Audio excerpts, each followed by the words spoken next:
Hi, welcome to Beyond the Fundamentals Grow and Relate. In this video, we're talking about the importance of knowing what you want. This episode was written with young men in mind, but the principles apply to anyone, regardless of gender, age, or relationship status. This is going to be part one of a four-part series, and all of these tie into learning who you are functionally. And it's not necessarily the same as knowing who your authentic self is when you do all of your ego work, even though this does tie into that. But this is just the importance of knowing who you are functionally. And we're starting with know what you want. And then the next video, we'll talk about know what you need. And then we'll talk about know what you think. And then make your own decisions. And especially during the period of time when a man is between the ages of 20 and 30, this is the most important. While this is about you, the young man, the information is also counterintuitively connected to attraction and why the women you're interested in may not be attracted to you. So we'll talk about that as we go too. This will develop you and it will affect the degree to which people find you attractive. Now, what we're going to cover today pertains to the aggregate of men and women. Now, I know you'll be able to think of exceptions, like I know a woman who's not like that or a man who's not like that, but that doesn't change the trend for the whole of all of men and women as an aggregate. Most men spend most of their lives learning delayed gratification, duty, how to please external authority figures. As young as adolescents, 14 or 15, they're pleasing their parents, the sports coach, an employer. I had my first job when I was 15 or 16 at a grocery store. And next, they're fulfilling educational requirements. They're getting certifications, they're completing their apprenticeship, they're serving their country in the military, or maybe they're in the police. All the while, they're likely fulfilling the requirements of a religion, ensuring that the pastor or the priest is pleased with their level of effort and with their contribution, that sort of thing. But along the way, they get married, and now they are spending all their free time giving their wife attention, investing in that relationship, and also investing a lot of time, energy, and attention to the children that are coming along too. Now, none of these are inherently bad, but there is something bad that comes from the ratio of attention that gets given to certain things. Now, it's not very uncommon that if you ask a guy like this, what do you want? What they want, you'll wind up getting nothing but a blank stare in return. They'll be like, wait, I have a want? I can want?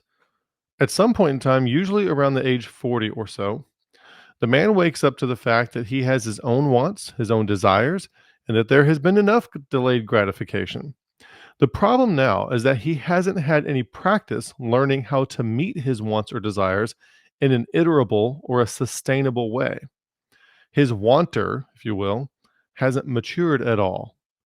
And when he finally gets back in touch with his wanter, it's right where he left it at age 14 or 15 or so. So then the man gets a sports car, a different wardrobe, finds new hobbies, maybe even DXs his longtime wife for some young hot potato. That's Army terminology there. DX is to direct exchange something back in the supply room if you think that yours is defective. So this is the event that we all know and love and affectionately call the midlife crisis. The fact of being out of touch with what they want causes men to agree to relationship circumstances and framing that is not something they would ever choose for themselves. No wonder after a divorce, men are much more likely to attempt suicide than women if he has accepted her framing, that is, her town to live in, her friends, her family, her church, her hobbies, and even her TV shows and her pets. When he loses her, who or what does he have to turn to that authentically represents who he is? Quite often, absolutely nothing. By the way, if you're enjoying the content that you get so far, that you're getting on this channel, we'd appreciate it if you would take the time to support us financially. There are 5 different electronic ways to do that on the donate page at beyondthefundamentals.com. And also, if you would like a paid one-on-one consultation, we also offer that. And during the consultation, we can take all of the different domains in which we've built fluencies on the Beyond the Fundamentals channels over the years, and we can apply them to your specific situation. So if you'd like to see this continue, we invite you to join those who support this channel. We couldn't do this without you. It helps make ends meet, helps keep the lights on, that sort of thing. So meanwhile, picking back up where we left off, meanwhile, women from the time they are young, they get catered to like a princess. Their dad treats them like a lady, and every boy who's interested in them showers them with gifts of all kinds of optionality in order to secure their place in her presence as a female. What this means is that women get a lot of practice exercising their optionality and learning what they want. They get immediate gratification, but in small enough doses that they can learn to meter it. Now, I'm not trying to say that women have it easy and they don't have their own fair share of hardships, okay? But just with regard to this particular thing, this is where there is a little bit of an off balance. There's a disproportionality here between men and women that's very important to pay attention to. Now, I know every guy's thinking of the times when your lady was indecisive about where to eat or what to eat. We all know that story. I'm not really talking about things affected by mood necessarily, but if you ask a woman how she wants her house arranged or what she wants in a mate, what kind of life situation she wants to have, she'll likely be able to quickly run through her wish list. And many men would rather have immediate peace with no discussion or argument than voice any opposition and have to put up with the consequences of having voiced that opposition. So, guys, when we talk about what you want, it's important that you understand we're not talking about what you're supposed to want. We're not talking about what your religious faith values say you should want. We're talking about what you actually want. And the moral of the story for all is that if you don't know what you want, you risk misery and eventual implosion. Not only your own misery, but when the misery is realized or the implosion occurs, everyone else in your family that is relying on you for support will feel like you are fake when that implosion happens or when your misery is discovered. They will recast all of their memories of you under the question of whether it was real or whether it was authentic. So, what do you do? What you do is you start now. There's no better time to start than now.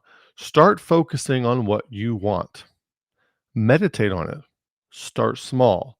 Voice your preference for dinner or where to sit in the movie theater, what kind of plates you like, what your voice your preference for which article of clothing you prefer. Practice voicing your preferences. Start small and start growing out from there. Now, just because you're voicing your preferences does not mean that you'll never have to compromise or that you'll always get your way. The victory we're aiming for here is simply in just knowing what you want, not necessarily always advocating to get it, but in knowing what you want. Now, this ties into attraction, okay? It ties into attraction. It also ties into why nice guys finish last. Women are actually attracted to men who have found their way and who know what they want. The guy who just caters to everyone else's needs can be convenient at times and it makes for a great friend, but it's just not attractive. Now, just because you know what you want doesn't mean you always get what you want. State your preference, even if it's different, and then decide whether you're willing to compromise. So, if you're going on a date and she wants to see this movie, you can voice your opinion that you'd rather see the other movie. And even if you go see the movie she likes, at least you voiced your opinion, and that's still more attractive than just caving in to everything the other person wants. So you don't always have to get what you want, but it's important to be able to know and to state what you would prefer. Okay. It's often a sexual strategy for men to agree with women ideologically, especially if they're if they're at the rabid ideological stage of their life and they think the whole world is against them, like you have to stand on my soapbox or you're really not in my club. A little solidarity for women like that can lead to some acute bonding, and men pick up on this. But this is not a good strategy if you're looking for a meaningful companionship, and a woman who can be acutely tethered by those means is probably not one with whom you'll wish to be with for a very long time. A mature woman is more attracted to a man who can voice a differing opinion in a non antagonistic way. Knowing what you want is also a very important part of shadow work. That is knowing all the parts of your mind, even the parts that are subconscious to you, and bring them into the light. As I envision this episode going out on the air, I can just hear all the lowbrow stage 3 types complaining that we shouldn't be concerned with what we want, but with what God wants. And that's just it. You see, in the biblical model, Christ is in you. You can't know what God wants unless you know what you want first and then learn how to differentiate the two. That's why it's so important to learn all the things that you want to do, which you know don't align with your values, such as maybe bashing in your cheating ex's car with a baseball bat and that kind of thing. There could be all sorts of nefarious things that you know you want to do that you also know you shouldn't do. You got to get to the place where you can admit those to yourself. You have to know what you want so that you know those desires and urges are present. Okay. If you don't, those urges and desires, those nefarious things that you would never admit to, they will manifest themselves by surprise, and the consequences will not be pretty. Know what you want, but then do the right thing. Remember, just because you know what you want doesn't mean you do what you want. I may know that I want to bash someone's car in with a baseball bat, but it doesn't mean I'm going to do it. And the more I know that, the less likely I am to actually do it. If I don't know that about myself, that urge could overtake me. And when it does, even though I'm a man in my 40s, that urge could just be 14 or 15 years old or 4 years old and come out with a flaring temper tantrum. Okay. Now, this thing can come in really handy when it comes time to, say, protect your family during a home invasion or something like that. You need to know what you're capable of, and you need to be able to call on it when that time comes. So, the importance of knowing what you want, you need to know what you want. Again, as we wrap up, if you like the content that you're getting here, we invite you to support the channel. And also, we do have paid one on one consultations available as well. As always, thanks for listening.